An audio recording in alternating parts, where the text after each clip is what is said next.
Hi, this is the new OnePlus Pad 3, a both giant as well as gigantically powerful tablet. So is it good? Well, yeah, it is very good even, but also very large. So the standout feature here is definitely the huge 13.2-inch LCD display with a 3.4K resolution.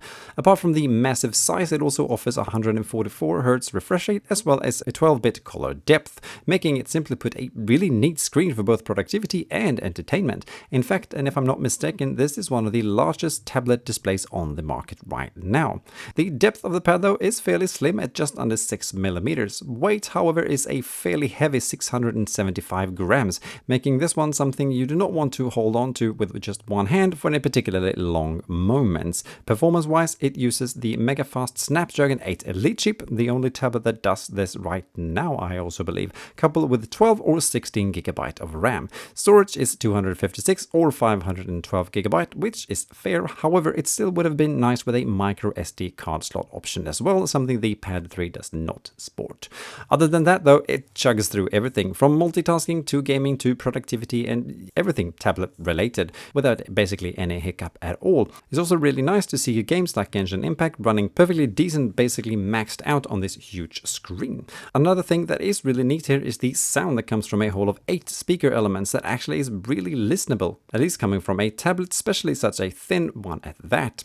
The battery capacity is a whopping 12,140 milliamps, and using the Pad 3 for a continuous 12 hours with mixed use is perfectly doable. It also recharges fast thanks to support for 80-watt fast charging. The cameras are though normally tablet You can take pictures, and as long as the light is fairly good, they do come out all right. But introduce a bit of darkness and the 13-megapixel camera on the back really struggles. The front-facing 8-megapixel camera is okay for video calls and also sometimes for the face unlock feature. Here, my results unfortunately have been very mixed, with the tablet sometimes have been able to unlock perfectly and sometimes not at all. Hopefully this though is due to software and will be sorted later on. A fingerprint sensor would also have been a nice thing to have here as an extra means to unlock the pad. OS-wise, the tablet runs Oxygen OS 15 on Android 15, offering fairly good multitasking tools as well as a clean and ad-free space. Here though, just like with any other tablet, you will sometimes run into patrol with some apps not liking to multitask at all, like the built-in weather app for some stupid reason. However, though, the multitasking experience is though overall pretty snappy and also pretty nice. Looking at updates, OnePlus have done a decent job here, providing 6 years of security updates, however only 3 major Android version updates, so passable there but not amazing looking at some of the competition. As for included AI thingies, we get Gemini as the standard voice assistant, doing a decent job with a surprisingly accurate voice-to-text interpretation. We also get transcript AI capabilities, text generating ones, as well as some photo editing and removing odd things in pictures stuff, out of which most of them works fine. However, some kind of super duper AI tablet, the OnePlus Pad 3 is not, which is also a little nice since a lot of this functionality can be added through other apps as well. As for accessories, there's support for the OnePlus Stylo Pen 2. This one I have not tested, but seems to be decent looking at other reviews. What I did try though was the new smart keyboard case that connects to the Pad 3 using pogo pins on the back of the tablet. This is a 2-part keyboard with a back cover that sports an adjustable kickstand.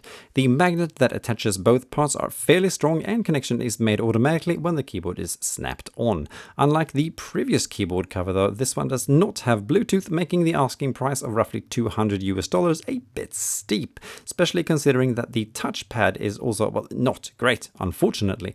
Clicking is, to be honest, a little difficult due to the very cheap and hard to control physical click. Maneuvering is decent though, and the touch gestures are too. For writing, the keyboard works good and the buttons are of a decent quality, but yeah, unless you really want this type of keyboard that needs to be attached to the tablet when using it, you're probably better off getting the cheaper folio case, for example, and a separate really good Bluetooth keyboard.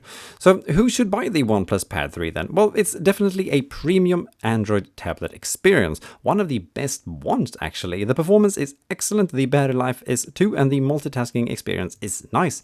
As for the screen and the sheer size of this thing, it really is huge, which probably limits the user group to people really wanting a large screen Android tablet, but if that's your thing, this is nice. Price then, well, it's fairly expensive, coming in at just under $700, but for that you do get the probably most powerful Android tablet right now, with probably the biggest display as well. So yeah, it's a neat tablet. Not perfect, but really, really neat. Well done, OnePlus. Please share your thoughts or questions in the comments below and I'll do my best to answer them. Thank you so much for watching. Have a nice day. Bye.